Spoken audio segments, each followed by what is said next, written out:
கிறிஸ்துவுக்கு அன்பானவர்களே, இச்சைகளை குறித்து பார்த்து வருகிறோம்.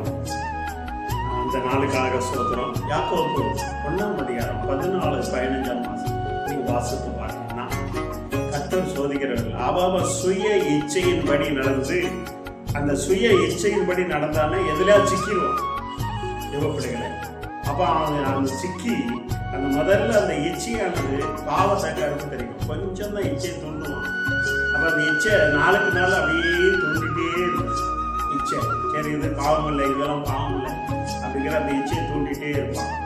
அதனால சுயம், இந்த தேவப்பிள்ளை சுய இச்சையின்படி நீ யாராக இருந்தாலும் தேவ திட்டத்தின்படி கடவுளுடைய சித்தத்தின்படி நடந்தாதான் எதுவும் சிக்க மாட்டீங்க. என்ன நிறைய பேர் சிக்குன்றுவான். நிறைய பேர் பாருங்க, கடனை வாங்கி வீட்டை கட்டிடுவான். சுயபுத்தி. ஏன்னா ஆண்டவரே, அநேகர் பக்கத்து வீட்டுக்காரன் சொல்லிடுவான், ஏன் ஒரு கடனாவது வாங்கி வீட்டை கட்டப்பா அப்படின்னு சொல்லுவான். இவன் பேங்க்ல அங்க பக்கத்துல எல்லாம் வாங்கி என்ன பண்ண கட்டிடுவான். ஆண்டவர் சொல்லியிருக்க மாட்டார்.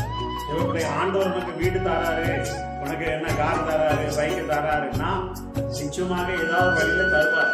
ஆனா நீ சுய இச்சைப்படி நடந்துட்டு அங்க கடன் வாங்கி இங்க கடன் வாங்கிட்டு ஆண்டவர் அவர் கடைசியில் ஆண்டவர் என்னை கை விட்டுட்டாரு. நான் உபாசம் இருந்து ஜெபம் அங்க பாஸ்டர் சபைக்கு ஒழுங்கா போனேன் எல்லாம் சொல்லு. அப்புறம் சுய இச்சைப்படி நடந்து என்ன ஆயிருது, கடனாகி எத்தனை பேர் தற்கொலை பண்ணி செத்துட்டு இருக்கான். யூதாசுடைய நிலைமை தான். தேவப்பிள்ளைக்கு தற்கொலை நாவி வந்துடும், அழிஞ்சு போவ. இந்த வார்த்தை கேட்டுக்கொண்டிருக்க தேவப்பிள்ளையே, சுய இச்சைகள் படி நடக்காத, சுயமா நடக்காத, சுய சித்தப்படி நடக்காத. தேவப்பிள்ளைங்க அநேக விசுவாசம் கூட இப்படிதான் இருக்கான். கடனை வாங்கி எப்படியாவது கார் வாங்கிடணும், பைக் வாங்கிடணும், இப்படி எல்லாம் நடக்கலாம். தேவப்பிள்ளைகளை கையில ஒன்றும் இல்லாம முழுமையா கடன் வாங்கணும். அதாவது கொஞ்சமாவது வேறாவது இருந்துன்னா அடைக்கலாம். அப்படி இல்லை. சிலவர் எத்தனை பேரை நான் பார்க்குறேன், முழுமையா பேங்க்ல நான் கடனை வீட்டை வாங்கிட்டு கடைசியில வித்து தேவப்பிள்ளைக்கு எத்தனை குடும்பம் எனக்கு தெரிஞ்ச குடும்பம் தற்கொலை பண்ணி செத்து. இந்த வார்த்தை கேட்டுக்கொண்டு இருக்கிற தேவ பிள்ளைக்கு ஒரு சுய எச்சரிப்படி நடக்காது. எந்த வேலையா இருந்தாலும், எந்த காரியமா இருந்தாலும், படிப்பாக இருந்தாலும், ஊழியமாக இருந்தாலும் சுய இச்சைப்படி நீ நடப்பாயானால் தேவ பிள்ளைகளே தற்கொலை பண்ணி தான் சாகும். பாவம் இந்த கருப்பு தடிக்கும். தேவ பிள்ளைகளே அந்த அப்படியே நாளும் அப்பா விசுவாசம் சொல்லுவான், நீ இந்த உலகத்துல இருக்காத, செத்துரு அப்படின்பான். இவர்களை கதவை போட்டி அந்த அன்னைக்கு என்ன பண்ணிடுவான், கயிறை வாங்கி செத்துருவான். இல்லைன்னா ட்ரெயின்ல வந்து செத்துருவான். இன்னைக்கு அநேகம் இந்த தேசத்துல அநேக காரியங்கள் நடந்து கொண்டு சுய இச்சைப்படி என்ன விசுவாசானவன் அந்த இச்சையை தூண்டி விட்டுருவான். யார் மனுஷன் மூலமா, அண்ணன் மூலமா, சகோதர மூலமா, நண்பர் மூலமா, அக்கா மூலமா, தங்கச்சி மூலமா, மாமா மூலமா, மாமி மூலமா அந்த இச்சையை தூண்டி விட்டுருவான். ஏன் எப்படியாவது இதை செய்யப்பா அப்படின்னு சொல்லி தூண்டுவான். ஏன்டி எத்தனை பேர் தூண்டிட்டு தான் இருந்தான். நான் நிச்சயமா ஆண்டவர் எனக்கு வீட்டை தருவாருன்னு சொல்லி நம்பிக்கையா இருக்கேன். நாளை கூட தரலாம், நாளானைக்கு கூட தரலாம், இந்த மாதத்துல தரலாம். நான் காத்திருக்கிறேன். பேங்க் லோனை வாங்கி வீடு வாங்குறதா எப்பவுமே வாங்கி இருக்கலாம். இந்த வார்த்தை கேட்டுக்கொண்டிருக்க தேவ பிள்ளைங்க, தேவ சித்தத்தின்படி நடக்கணும். தேவ சுய இச்சைப்படி நடக்கப்படாது. தேவ சித்தத்தின்படி நடந்து ஆண்டவர் இன்னைக்கு இங்க வைப்பார், நாளைக்கு அங்க கொண்டு போவார். நீ சின்ன வீடா கட்டுவா, ஆனா அவன் உனக்கு பங்களாவா வச்சிருப்பார். ஏமாந்து போவார். சுய இச்சையில நீ சிக்குண்டு போய் நாசமாயிராத. உன் குடும்பம் நாசமாயி போகும். தேவப்பிள்ளை நீ செத்துட்டா உன் பிள்ளைகள் நடுத்தருவில் வந்துருவாங்க. உன் மனைவி விதவையாயிடுவா. இந்த வார்த்தை கேட்டுக்கொண்டு இருக்கிற தேவனுடைய பிள்ளையே, நீ மனதுக்கு சுய இச்சைப்படி நடக்காத. எதையாவது நீ பண்ணி சுயமா இருந்து ஏதாவது மாட்டிடாத. தேவப்பிள்ளைகளை சிக்குண்டு மாட்டிடாத. அப்புறம் பிடிக்க ஆண்டவர் காக்கல, ஆண்டவர் என்னை விடுவிக்கல, ஆனா அந்த சபைக்கு போக மாட்டேன், இந்த சபைக்கும் போக மாட்டேன் என்று சொல்லி கடைசியில ஆண்டுக்கு நின்று செத்தான். யூதாசுங்கிற நிலைமை தான் நேர் செத்துட்டு இருக்கான்.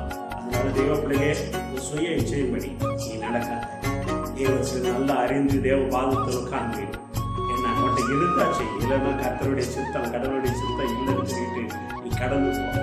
தேவ பிள்ளை ஏதாவது சுய இச்சைப்படி நடந்து எதெல்லாம் மாட்டிக்கிட்டு, நீனும் மாட்டிக்கிட்டு, உன்னை நம்பியதோனும் மாட்டிக்கிட்டு, பிள்ளைகளும் மாட்டிக்கிட்டு, தேவ பிள்ளைகளே நீங்க என்ன அழிந்து போவீர்கள். தேவ பிள்ளைகளே, வேத வசனம் சொல்கிறது அது பாவங்கள்.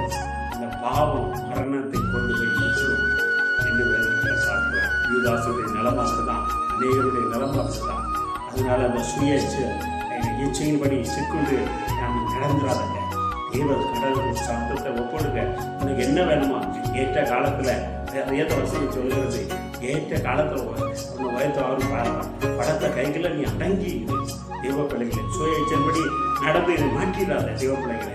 ஒருவேளை நீ மாற்றியிருந்தா, ஆண்டவரே இனிமே நான் சுய இச்சையின்படி நடக்கக்கூடாதுன்னு சொல்லி தேவ சமூகத்தில் ஒப்பு கொடுக்கும் போது தேவன் நிச்சயமாக பெரிய காரியங்களை செய்வார்.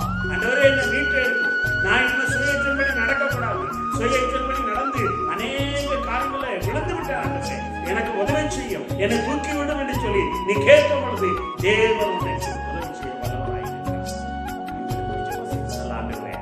நாங்கள் சுயமா எதுவும் செய்யக்கூடாது. நீ சொன்னீர், நான் சுயமா எதுவும் செய்யவில்லை அப்பா, இதா என்ன சொன்னாரோ அதான் செய்வேன்.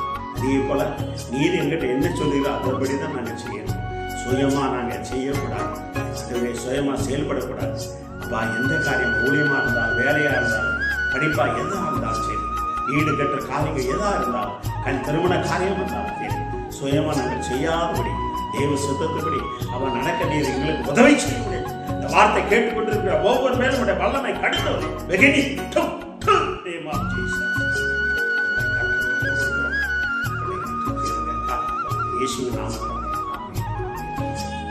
சுய இச்சையின்படி நடக்காதங்க.